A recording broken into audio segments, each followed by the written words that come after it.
मेरी शादी को 3 साल बीत चुके थे। समय बड़ा अजीब होता है। कुछ पल ऐसे होते हैं जो बरसों पर भारी पड़ते हैं और कुछ साल ऐसे गुजर जाते हैं जैसे कुछ क्षण हो। इन 3 सालों में मैंने बहुत कुछ सीखा, सहा और ऐसे चेहरे देखे जिनके बारे में कभी सोचा भी नहीं था। जब भी मैं मायके जाती, मेरी भाभी मेरा स्वागत ऐसे करती जैसे मैं कोई मेहमान नहीं बल्कि उनकी सगी बहन हो। हाथ में चाय का कप, साथ में मेरी पसंद की कुछ चीजें बनाकर रखती, मेरी चीजों और मेरे आराम का पूरा ध्यान रखती। अगर मैं रात को देर से सोती तो मेरे लिए घर में शांत माहौल बना देती। मुझे हमेशा यही लगता रहा कि भाभी न सिर्फ मेरा सम्मान करती है बल्कि माँ का भी बहुत ध्यान रखती है। मेरी माँ उस महिला ने हमें अकेले जिंदगी के तूफानों से बचाकर पाला। पिताजी के देहांत के बाद वह टूट तो गई, लेकिन हमारे सामने कभी कमजोर नहीं पड़ी। सिलाई मशीन उनके कमरे का स्थायी हिस्सा थी। सुबह सुबह उठना, नाश्ता बनाना, हमें तैयार करना, स्कूल भेजना और फिर पूरा दिन सिलाई में लग जाना, यही उनका रोज का क्रम था। उनके हाथों में हमेशा सुई धागा ही दिखाई देता। मैंने कई बार सोचा, माँ भी तो एक महिला है, वह भी थकती होंगी, लेकिन उनके चेहरे पर थकान के बजाय हौसला नजर आता था। मैं और मेरा भाई, हम दोनों ही उनकी दुनिया थे। माँ हमेशा कहा करती थी, बेटा हो या बेटी, दोनों बराबर होते हैं, सीखी तो उस होते में सी हराए हैं।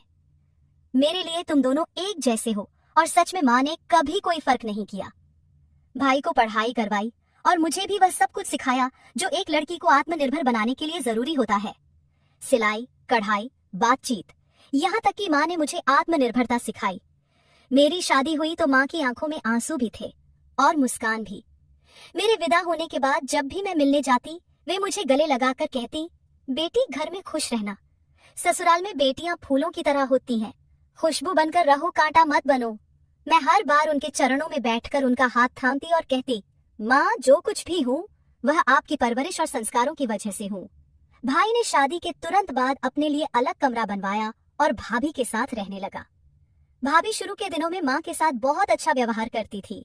उन्हें समय पर दवा देना, भोजन का ध्यान रखना, उनकी पसंद की चाय बनाना, ये सब भाभी खुशी से करती थी। मुझे लगता रहा कि माँ का बुढ़ापा सुकून से बीतेगा। जब भी मैं आती, भाभी कहती, आप चिंता ना करें माँ की, हम पूरी देखभाल करते हैं, आप बस ससुराल में खुश रहें। और मैं उनकी बातों पर भरोसा करती रही। मेरा भरोसा इसलिए भी मजबूर था क्योंकि उनकी माँ भी मेरे सामने हमेशा कहती थी, बेटा तुम्हारी भाभी बहुत सेवा भाव वाली है, जो काम मैं नहीं कहती वह भी कर देती है, भगवान उसे खुश रखे। समय इसी तरह बीत रहा था। एक दिन माँ ने कहा, तुम्हारी भाभी बहुत सलीकेदार है, मुझे तो अब चैन मिल गया है। मैंने भाभी को प्रार्थनाएं दी। माँ की जुबान से तारीफ सुनकर दिल में कहीं एक टीस सी उठी। मेरे पति की बेरोजगारी की वजह से मेरी जिंदगी की कठिनाइयां शुरू हो चुकी थी, लेकिन माँ के घर आकर जैसे मुझे राहत मिलती थी। माँ की गोद में सिर रखकर उनकी बातें सुनकर मैं दुनिया की हर कड़वाहट भूल जाती। एक दिन मैंने देखा कि माँ के हाथ पर मरहम लगा है। मैंने पूछा, क्या हुआ? माँ बोली, सिलाई करते समय सुई चुभ गई थी। कुछ नहीं। मैंने ज्यादा नहीं सोचा। माँ हमेशा छोटे मोटे घावों को मामूली बात समझती थी। मुझे क्या पता था कि कुछ घाव ऐसे भी होते हैं जो दिखाई नहीं देते और वह बहुत गहरे होते हैं, आत्मा पर लगते हैं। पर सच हमेशा वैसा नहीं होता जैसा दिखाई देता है। जिंदगी के पर्दे के पीछे जो दृश्य छिपे होते हैं वे तभी सामने आते हैं जब वक्त उनका पर्दा उठाता है, और वह वक्त आने वाला था। माँ के घर में भले सुकून था, लेकिन मेरी अपनी जिंदगी एक कठिन परीक्षा बन चुकी थी।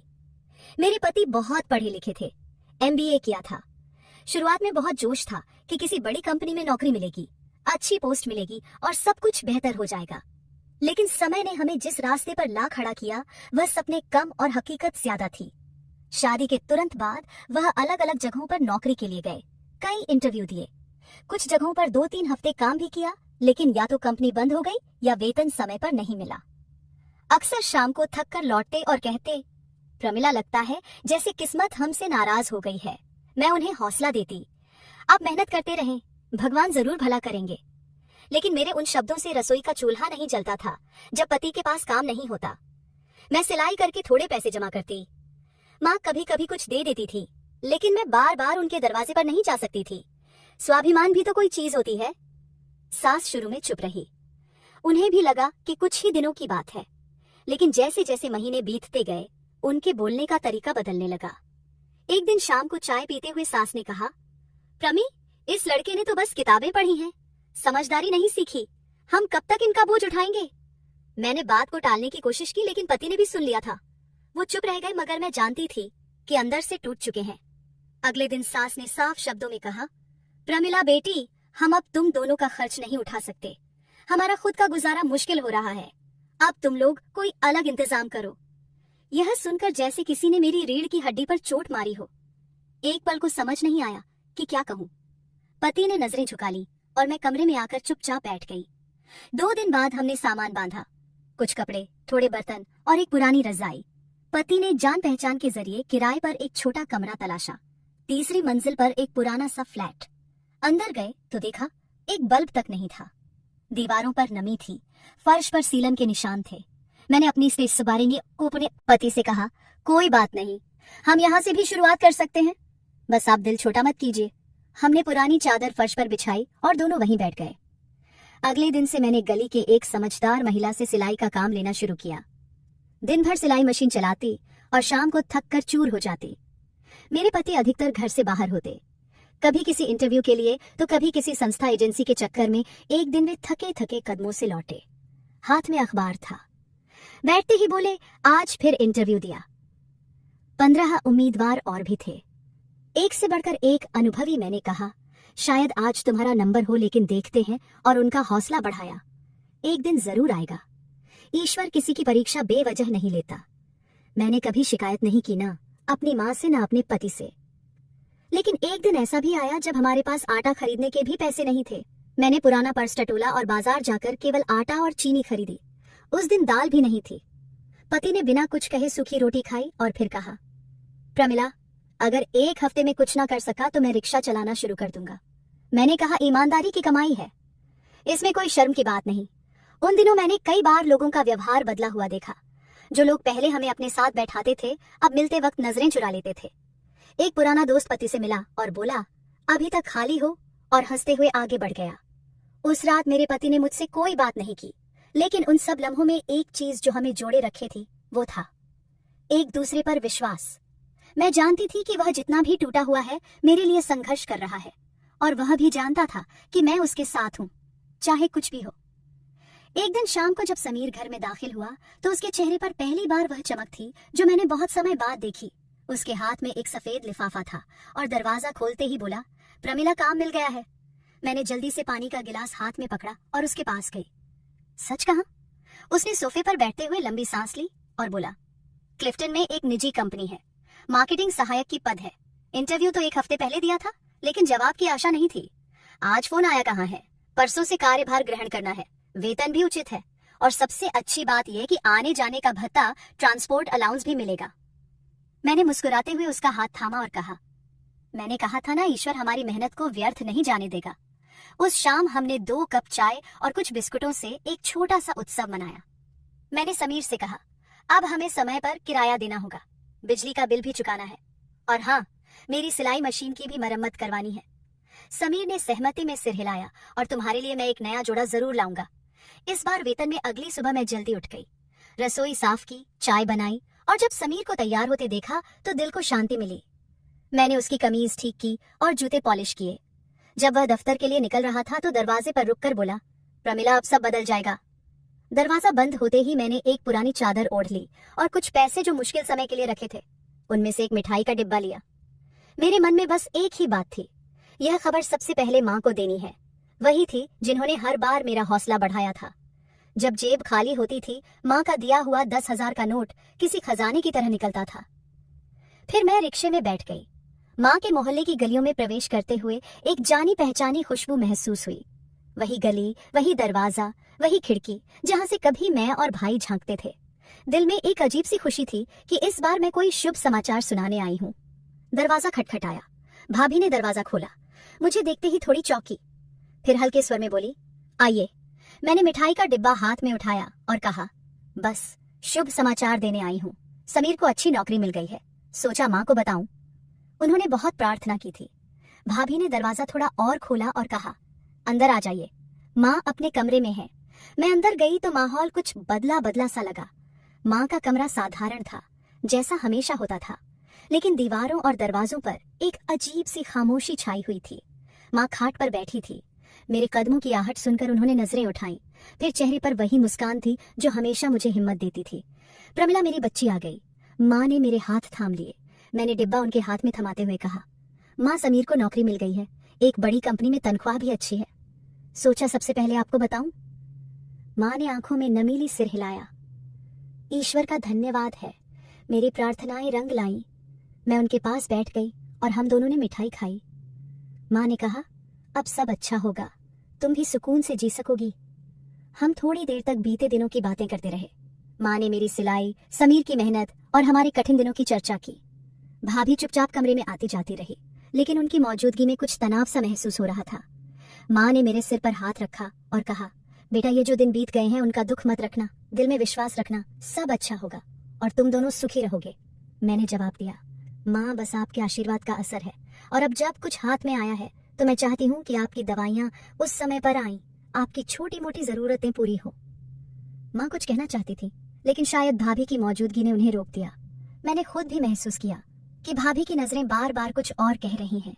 मैंने माँ के हाथ चूमे और कहा, अब इजाजत दें, शाम को समीर आ जाएगा, उसे सब बताना है। दरवाजे पर आकर मैंने पीछे मुड़कर माँ को देखा। वह अभी तक वहीं चारपाई पर बैठी थी और दरवाजे की ओर देख रही थी। उनकी आंखों में एक चमक थी, शायद खुशी की, शायद वह रोशनी जो एक माँ अपने बच्चे की अच्छी स्थिति में महसूस करती है। मैं दरवाजे से बाहर निकली, लेकिन दिल में एक अजीब सी बेचैनी थी। भाभी की खामोशी, उनकी नजरें और माँ का ठहराव कुछ था जो शब्दों से बाहर था। मैं माँ से मिलकर आई थी और दिल में एक अजीब सा सुकून लेकर लौटी थी। समीर को सब विस्तार से बताया। उसने मुस्कुराकर कहा, चलो अच्छा किया, माँ का आशीर्वाद लेने गई थी, यही आशीर्वाद काम आते हैं जिंदगी में। अगले दिन शाम को माँ का ख्याल फिर दिल में आया। मैंने सोचा कुछ दिनों बाद फिर मिठाई लेकर जाऊंगी। फिर एक दिन एक ऐसी सा ताला हुआ। मैं बाजार से गुजर रही थी कि एक छोटे से उपहार पैक पर नजर पड़ी। मैंने सोचा ले लेती हूँ यूं ही। उसमें इत्र की एक छोटी सी शीशी थी। माँ को खुशबुओं का बहुत शौक था। उसी दिन सोचा कि रिक्शा लेकर माँ से मिलने जाऊं। मौसम भी सुहाना था और मेरा दिल अजीब सी बेचैनी से भरा हुआ था। शायद दिल कभी कभी आने वाले तूफान का संकेत दे देता है, बस हम समझ नहीं पाते। जब गली में दाखिल हुई तो अजीब सी खामोशी थी। दरवाजा आधा खुला हुआ था। मैंने धीरे से धक्का देकर दरवाजा खोला और जैसे ही अंदर कदम रखा एक आवाज सुनाई दी, छोड़ दो माँ को, छोड़ दो। यह मेरी अपनी आवाज थी जो मुझे खुद को भी असहाय सी लगी। सामने का दृश्य ऐसा था जैसे किसी फिल्म का सबसे बुरा दृश्य हो। मेरी भाभी माँ के बालों को दोनों हाथों से पकड़कर झंझोड़ रही थी और माँ जमीन पर अर्ध बैठी अवस्था में दर्द से करा रही थी। तुम्हें शर्म नहीं आती? एक बुजुर्ग महिला से ऐसा व्यवहार करती हो? मैंने चिल्लाकर कहा और दौड़कर भाभी को जोर से धक्का दिया। वह एक ओर गिर गई और मैं माँ के पास घुटनों के बल बैठ गई। माँ, यह क्या हो रहा है? मैंने उनके चेहरे पर हाथ फेरा, उनके उलझे बाल सुलझाए। माँ ने नजरें झुका ली, जैसे शर्मिंदा हो कि बेटी ने उन्हें इस हालत में देख लिया। लेकिन अब मुझसे सब्र नहीं हो रहा था। मैंने गुस्से से पलटकर भाभी की तरफ देखा। ये सब क्या है? ये तुम कर रही हो? वही माँ जिसने तुम्हें अपनी बेटी की तरह रखा, जिनके हाथों का खाना खाया, जिनकी सेवा की बातें करती थी, आज उनके बाल खींच रही हो। भाभी, जो अब तक उठ चुकी थी, तल्खी से बोली, हाँ, मारा है मैंने, क्योंकि अब तंग आ चुकी हूँ इस बुढ़िया से। कब तक सहती रहूं? हर बार माँ तुम्हें पैसे दे देती है, जैसे हम कोई होटल चला रहे हो और माँ वहां से पैसे लाकर तुम्हें देती है। मैंने माँ की ओर देखा, उन्होंने नजरें चुरा ली। यही बात है, मैंने ठंडे स्वर में कहा। तो तुम्हें इस बात पर आपत्ति है कि माँ अपनी बेटी को कुछ दे देती है? तुम्हें यह बुरा लगता है कि वह मुझसे स्नेह करती है?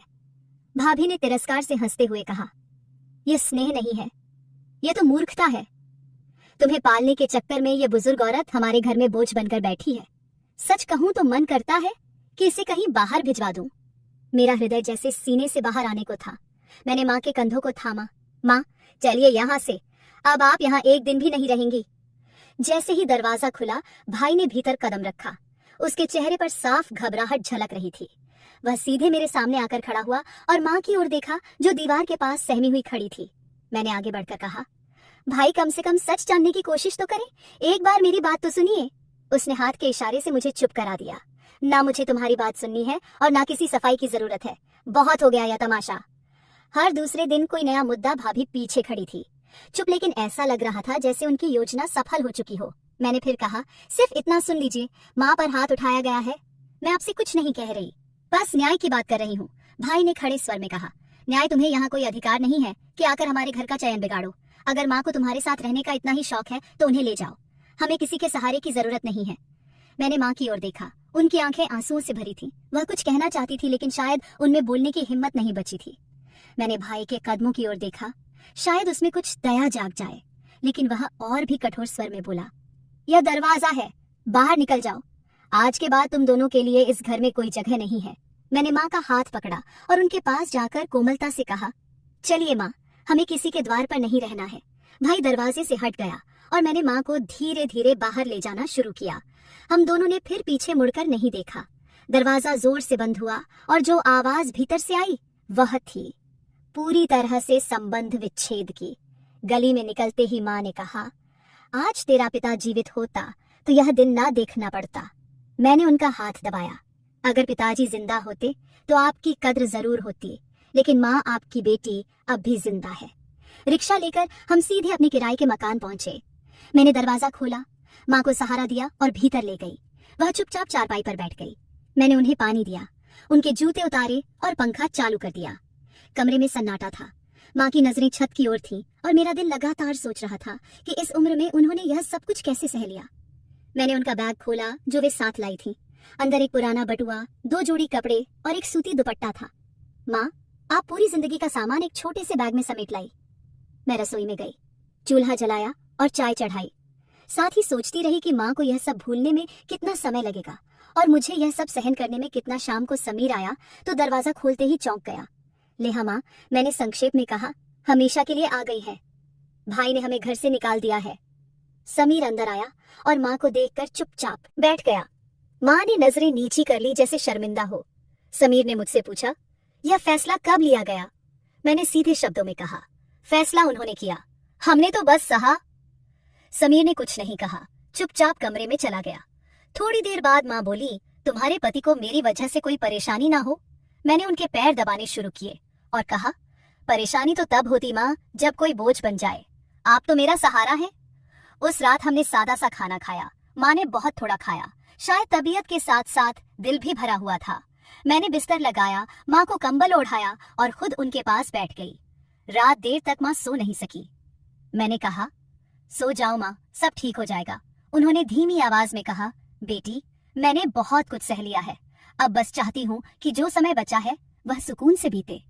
मैंने उनका माथा सहलाया और कहा, यह घर आपका है, यहाँ आपको कोई कुछ नहीं कहेगा। कमरे में खामोशी थी।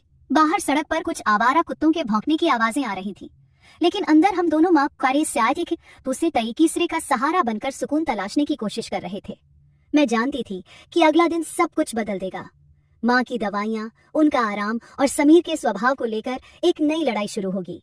लेकिन मैं तैयार थी, क्योंकि अब मेरे साथ माँ थी और यही साथ मेरे लिए सब कुछ था। सुबह मामूली सी मुस्कान के साथ मैंने नाश्ता तैयार किया। माँ अब तक सो रही थी। समीर रात को देर से आया था, इसलिए उसे जगाने का मन नहीं हुआ। लेकिन मेरे मन में हल्की चिंता थी, कल जो हुआ उसका असर आज जरूर दिखेगा। समीर की चुप्पी भी कुछ संकेत दे रही थी। रसोई में बर्तन समेटते हुए मैंने सुना, कमरे का दरवाजा खुला। समीर की चप्पलों की आवाज धीरे धीरे मेरी ओर बढ़ रही थी। वह रसोई के दरवाजे पर आकर रुका। मैंने सिर उठाकर हल्की सी मुस्कान दी। चाय दूं?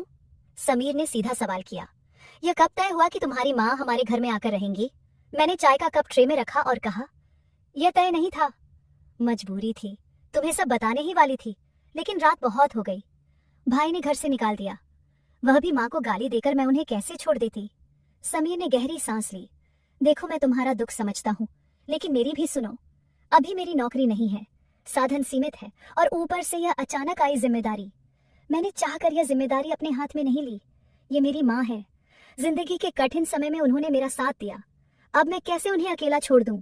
समीर कुर्सी पर बैठते हुए बोला, प्रमी, तुम जानती हो मैं तुम्हें कभी मना नहीं करता, लेकिन तुमने मुझसे सलाह तक नहीं की। मैं उसके सामने बैठ गई। कुछ फैसले बिना सलाह के लेने पड़ते हैं। जब कोई रास्ता ना हो तो दिल की सुननी पड़ती है, और मेरा दिल यह कभी स्वीकार नहीं करता कि मेरी माँ दर दर की ठोकरें खाए। समीर ने एक घूंट लिया, फिर बोला, मेरी माँ क्या सोचेंगी? वह पहले ही समझती हैं कि तुम मुझ पर हावी हो। अब जब वह सुनेंगी कि मैं तुम्हारी माँ को अपने घर में रख रहा हूं, तो उनका प्रतिक्रिया? मैंने गंभीरता से कहा, तुम्हारी माँ को हम समझा सकते हैं, लेकिन क्या यह बात महत्वपूर्ण है कि लोग क्या कहेंगे, या यह कि हम एक बुजुर्ग महिला को छत दें? समीर चुप हो गया, फिर बोला, तुम एक बात समझ लो, मैं अभी इस लायक नहीं हूं कि 2 घरों की जिम्मेदारी उठा सकूं। और अगर तुम अपनी माँ को रखना चाहती हो तो पहले सोच लो कि इसका नतीजा क्या निकलेगा। मैंने हैरानी से उसकी ओर देखा। तुम कहना क्या चाहते हो? क्या मैं माँ को वापस उसी घर छोड़ आऊं जिसने दरवाजा बंद करके हमें निकाल दिया? समीर ने नजरें चुराते हुए कहा। कम से कम वह उनकी जिम्मेदारी है। वह पुरुष है, बेटा है, उसे निभाना चाहिए। यह हमारा फर्ज नहीं बनता। मेरे दिल में चोट सी उठी, लेकिन मैंने नरमी से कहा, अगर बेटा होने से जिम्मेदारी पूरी हो जाती तो आज माँ यहाँ ना होती। अगर तुम मेरी जगह होते तो क्या यही करते? अपनी माँ को ऐसे ही बेसहारा छोड़ देते? वह थोड़ी झुझुलाहट से बोला, तुम हर बात को भावनात्मक रंग दे देती हो। मैं हकीकत की बात कर रहा हूँ, मैंने संयम से कहा। हकीकत यह है कि माँ बूढ़ी हो चुकी है और अब वह हमारे रहमो करम पर है। हम उन्हें रखें या छोड़ दें, फर्क सिर्फ जमीर का है। समीर ने चाय खत्म की और कुर्सी से उठते हुए कहा, मेरा जमीर तब भी जागता है जब हम बिजली का बिल समय पर नहीं दे पाते, जब तुम कपड़ों की सिलाई समय पर पूरी नहीं कर पाती, और अब इस सब में एक और व्यक्ति शामिल हो गया है। मैंने खड़े होकर सीधा उससे पूछा, तो बताओ समीर, क्या तुम चाहते हो कि मैं माँ को निकाल दूं, यह कहकर कि हम उनका बोझ नहीं उठा सकते? समीर ने थोड़ी देर की चुप्पी के बाद कहा, हाँ चाहता हूं। तुमने पूछा? मैंने सच कह दिया। मैं नहीं चाहता कि वह इस घर में रहे। मेरे पांव जैसे जमीन से चिपक गए। मैंने धीरे से कहा, तो फिर समीर, यह जैमी ये जान लो कि अगर माँ इस घर से जाएंगी तो मैं भी उनके साथ जाऊंगी। समीर ने एक पल मेरी आंखों में देखा, फिर दरवाजा खोला और बाहर चला गया। समीर के जाने के बाद कमरे में ऐसी खामोशी थी जैसे कोई जनाजा उठा हो। मैं वहीं खड़ी रही। अभी भी वही शब्द मेरे कानों में गूंज रहे थे, मैं नहीं चाहती कि वह इस घर में रहे। मेरी पीठ की तरफ हल्की सी सरसराहट हुई। मैंने पलट कर देखा। माँ दरवाजे के पास खड़ी थी। उनका चेहरा भावहीन था, लेकिन आंखें साफ बता रही थी कि वह सब कुछ सुन चुकी है। मेरे पैरों तले जमीन खिसक गई। माँ की आंखों में मैंने शब्द तलाशने की कोशिश की, लेकिन वह बस एक धीमी सी मुस्कान के साथ बोली, सब सुन लिया बेटा, दरवाजा थोड़ा खुला रह गया था। आवाज बाहर आ रही थी। मैंने आगे बढ़कर उनका हाथ थामा। माँ, आपने जो सुना वह बस एक पल का गुस्सा था। समीर नाराज था। वह दिल से नहीं कहना चाहता था। वह चारपाई पर बैठ गई। उनके हाथ मेरे हाथ में थे, लेकिन अब उसमें वह गर्माहट नहीं थी जो पहले हुआ करती थी। वह कुछ देर चुप रही, फिर बोली, बेटी एक बात कहूं, बुरा मत मानना, मुझे वृद्धाश्रम मत भेजना। यह वाक्य सीधा था और ऐसा लगा जैसे किसी ने चुभती हुई बात कह दी हो। मेरे हंस सिलेले रह गए। माँ, यह कैसा ख्याल आ गया आपको? उन्होंने मेरी ओर देखा। कभी कभी इंसान खुद को बोझ महसूस करने लगता है, और जब दूसरों से भी वही अनुभव हो तो वृद्धाश्रम की दीवारें भी अपने से लगने लगती हैं।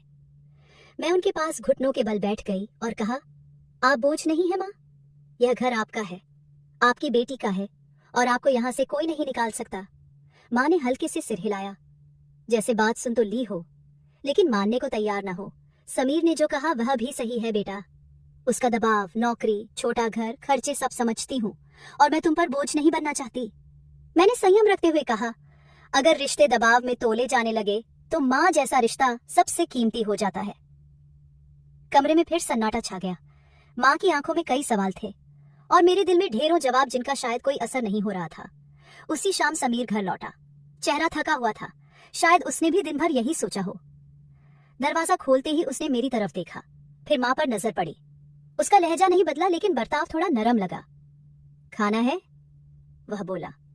मैंने संक्षेप में उत्तर दिया, हाँ तैयार है। हम तीनों ने एक साथ खाना खाया, लेकिन वह एक मेज पर बैठे 3 अलग अलग कहानियों वाले लोग थे। समीर खाने के बाद कमरे में चला गया। मैं माँ के बर्तन उठाने लगी तो माँ ने मेरा हाथ पकड़ लिया। बेटा, अब हर कदम सोच समझ कर रखना है। मैंने नरमी से कहा, माँ अगर कदम रुकने लगे तो जिंदगी बिखर जाती है। हम साथ रहेंगे, कुछ ना कुछ कर लेंगे। अगली सुबह माँ पूजा पाठ करके बाहर आ गई। मैंने उनके लिए चाय बनाई और साथ 2 बिस्किट रखे।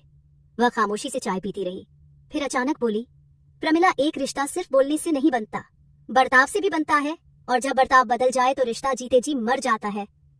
मैंने बात काटते हुए कहा, माँ समीर को वक्त दो, उसका दिल बदला है, लेकिन शायद हालात ने ऐसा करवाया है। माँ ने प्याला नीचे रख दिया। मुझे वक्त की नहीं ठिकाने की चिंता है, और मैं चाहती हूँ कि तुम भी सच्चाई का सामना करो। अगर समीर ने दोबारा सख्ती की तो मैं खुद ही कहीं चली जाऊंगी। मैं तेज स्वर में बोली, आप कहीं नहीं जाएंगी? यही अंतिम बात है। समीर से अब मैं खुलकर बात करूंगी। ये मामला अब अधूरा नहीं छोड़ा जाएगा। उस दिन मैंने पहली बार यह निर्णय लिया कि चाहे मुझे समीर से टकराकर ही क्यों ना बात करनी पड़े, मैं करूंगी, क्योंकि मैं मजीद अपनी माँ के चेहरे पर यह बेबसी अब और नहीं देख सकती थी। रात को जब समीर कमरे में आया तो मैंने दरवाजा बंद कर लिया और सीधे कहा, समीर, अगर तुम्हें मेरी माँ से कोई समस्या है तो स्पष्ट बताओ, लेकिन याद रखना, अगर माँ जाएंगी तो मैं भी उनके साथ चली जाऊंगी। समीर कुछ देर तक चुप रहा, फिर बोला, प्रमिला, तुम जानती हो मैं तुमसे प्रेम करता हूँ, लेकिन कुछ बातें सच्चाई पर आधारित होती हैं। मैंने खड़े स्वर में कहा, प्रेम केवल शब्दों से नहीं होता, स्वीकार करने से होता है। अगर तुमने मेरी माँ को स्वीकार नहीं किया तो तुम्हारा प्रेम मेरे लिए अर्थहीन है। समीर ने सिर झुका लिया और कहा, मुझे थोड़ा समय दो। मैं दरवाजा खोलकर बाहर आ गई। माँ अब भी आंगन में बैठी थी। उनके चेहरे पर थकावट थी, लेकिन जब मैं उनके पास जाकर बैठ गई तो वह बोली, तो बात हो गई। मैंने कहा, अब बात नहीं, निर्णय होगा। वह मुस्कुराई, लेकिन उनकी आंखें अब भी नम थीं। उस रात माँ मेरे पास ही सोई और मेरे दिल में एक संकल्प हमेशा के लिए जाग उठा, माँ को अब कोई दूसरा घर नहीं मिलेगा। माँ के साथ वह आखिरी रात हमने खामोशी में गुजारी। वह मेरे साथ ही चारपाई पर लेटी रही, लेकिन उन्हें नींद नहीं आ रही थी। मैंने आंखें बंद कर रखी थी, मगर मैं जानती थी कि वह बार बार करवटें बदल रही थी। कभी उनका हाथ मेरे कंधे पर आ जाता, कभी वह धीरे से उठकर पानी पीती, फिर वापस आकर बैठ जाती। सुबह जब मैंने आंखें खोली तो वह उठ चुकी थी। पूजा पाठ के बाद वह चुपचाप चाय पीने बैठ गई। मैंने उनके पास बैठकर पूछा, कुछ सोच रही है माँ? उन्होंने सीधी नजर से देखा और कहा, मैंने सोच लिया है प्रमिला, तुम्हारे लिए सरलता लानी होगी। मैं तुम्हारे और समीर के बीच दीवार नहीं बनना चाहती। मैंने तुरंत कहा, माँ ऐसी बातें मत कीजिए, मैं हर कठिनाई सह लूंगी, लेकिन आपको कहीं जाने नहीं दूंगी। उन्होंने मेरी ओर देखा, मेरी बेटी, तुमने बहुत साथ निभाया है, अब मेरी बारी है।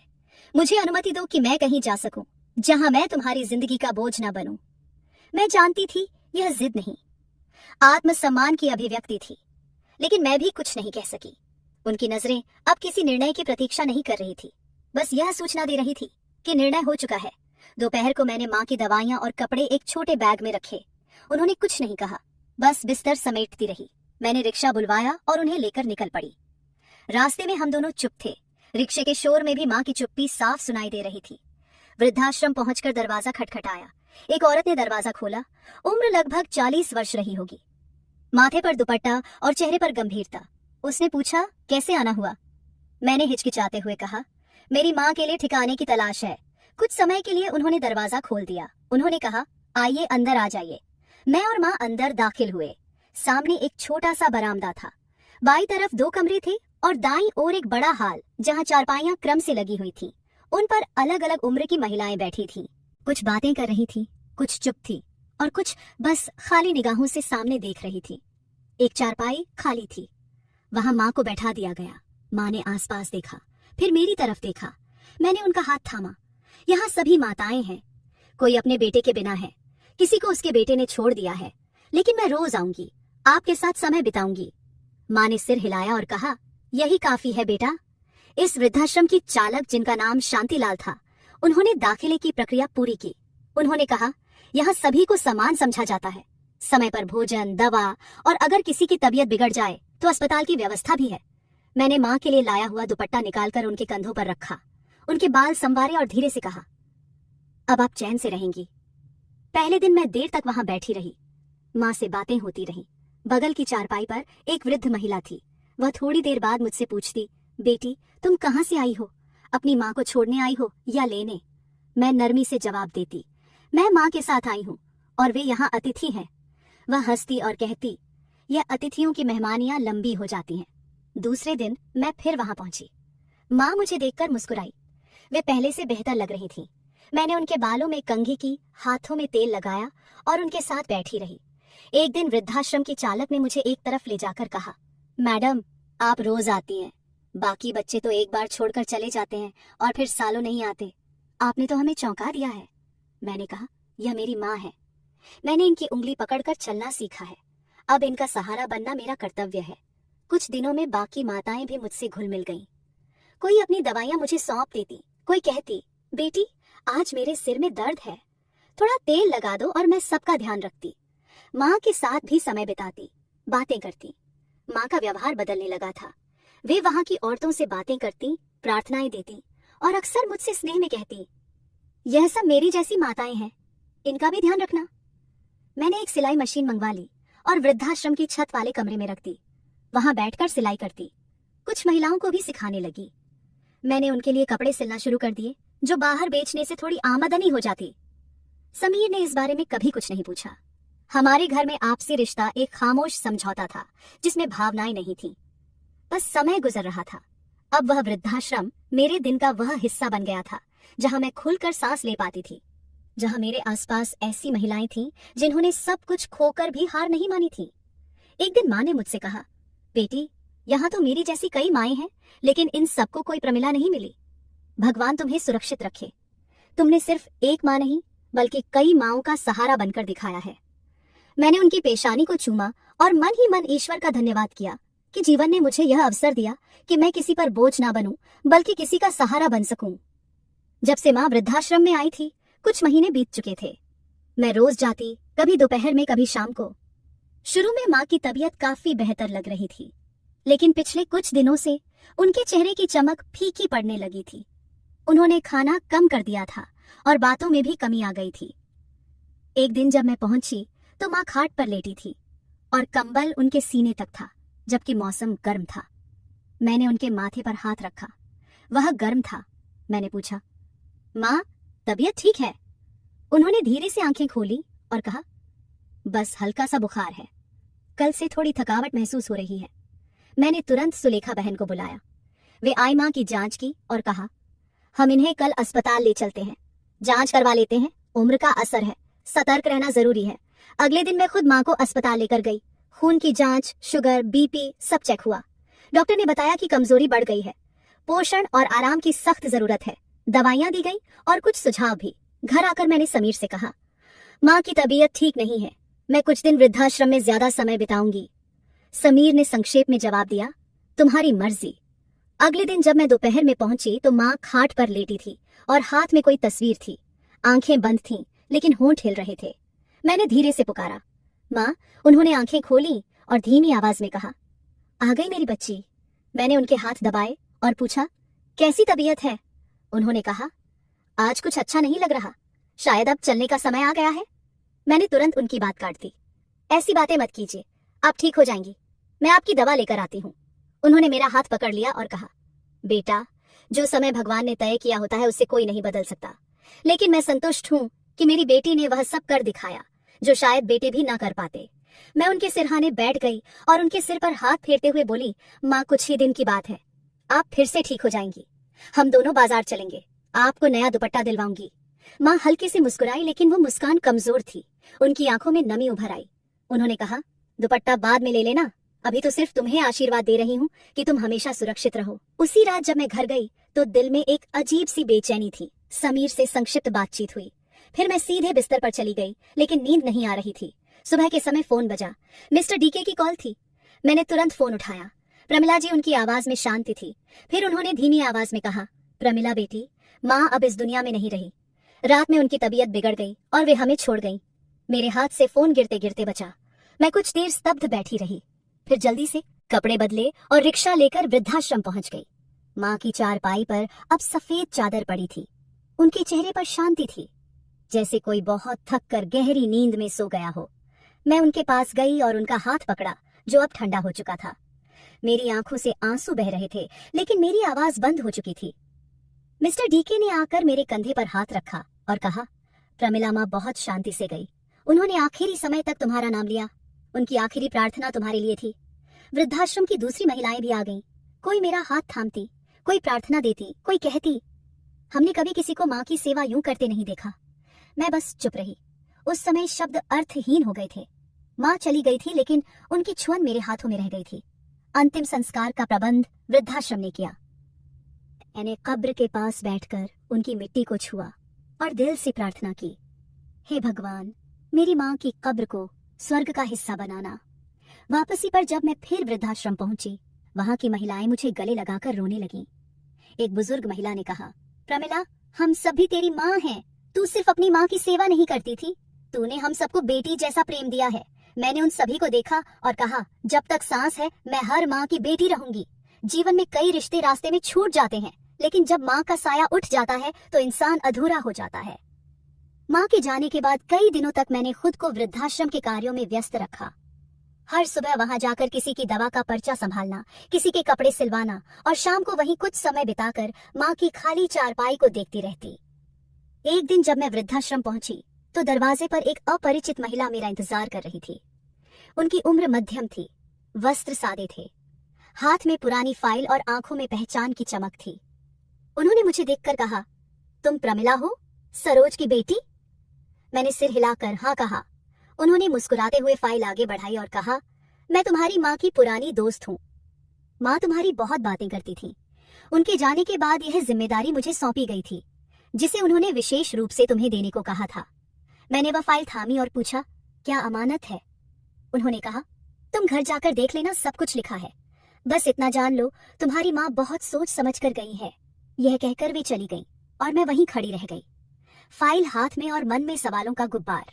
घर आकर मैंने कमरा बंद किया और फाइल खोली। अंदर एक रजिस्ट्री के प्रति, कुछ पत्र और एक वसीयतनामा था। पहले मैंने रजिस्ट्री देखी। वह नाना के गांव की लगभग 12 एकड़ कृषि भूमि थी जो माँ के नाम थी। फिर मैंने वसीयतनामा पढ़ा।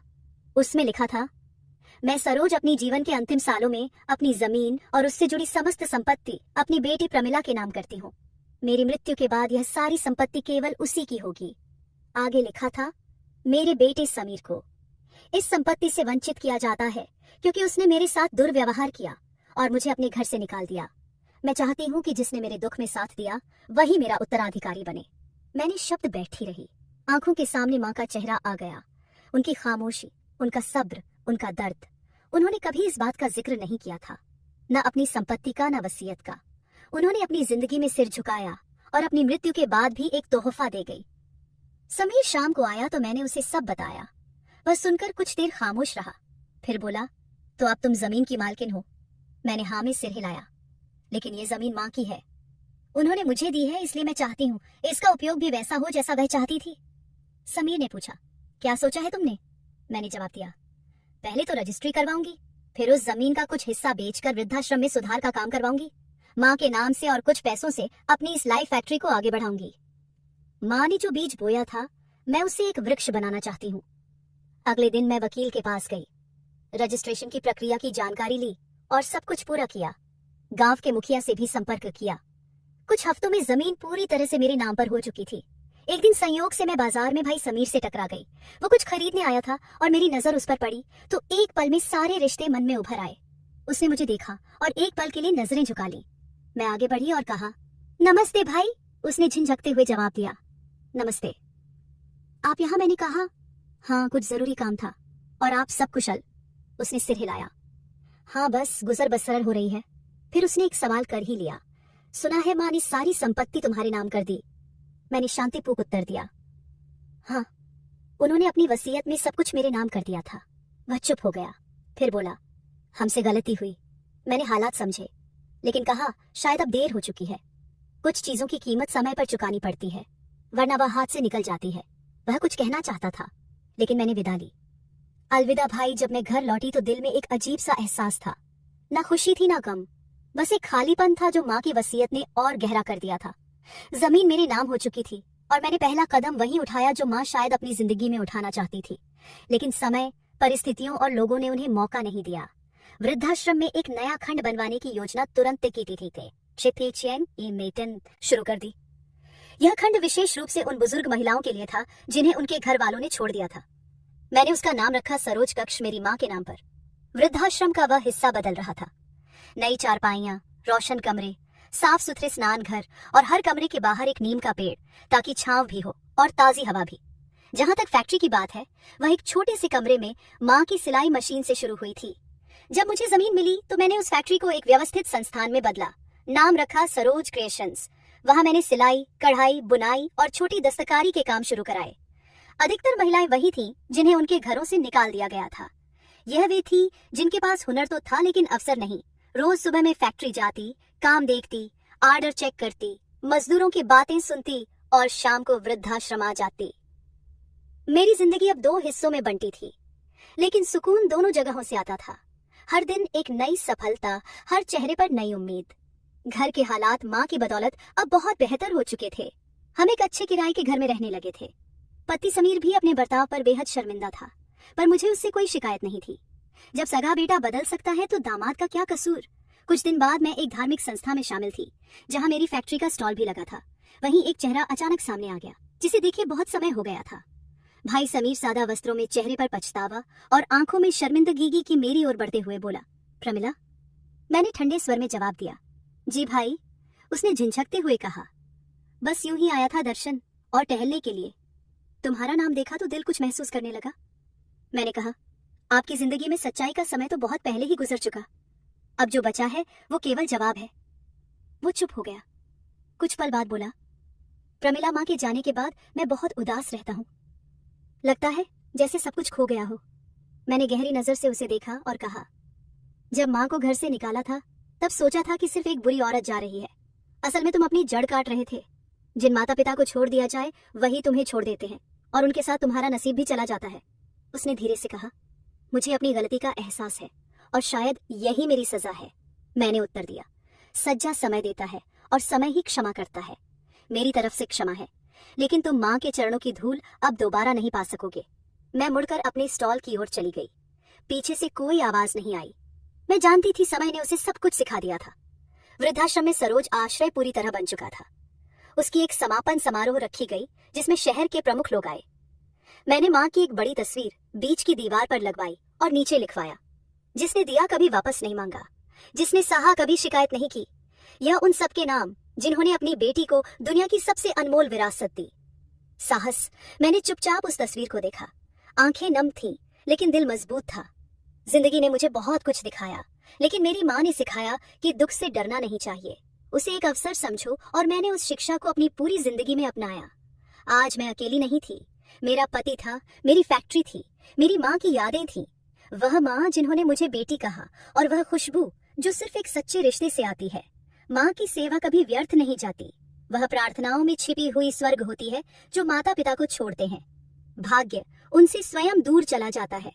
इस कहानी का मूल संदेश, मोरल यह है कि माँ बाप का सम्मान और सेवा जीवन की सबसे बड़ी दौलत है। जो लोग अपने माता पिता को त्याग देते हैं, वे अपने भाग्य और सुख से भी हाथ धो बैठते हैं। लेकिन जो संतान उनके संस्कारों और सपनों को आगे बढ़ाती है, वह न सिर्फ समाज में सम्मान पाती है, बल्कि आत्मिक शांति और सच्ची सफलता भी अर्जित करती है। दोस्तों, वीडियो कैसा लगा कमेंट करके जरूर बताएं। वीडियो को लाइक और चैनल को सब्सक्राइब जरूर करें।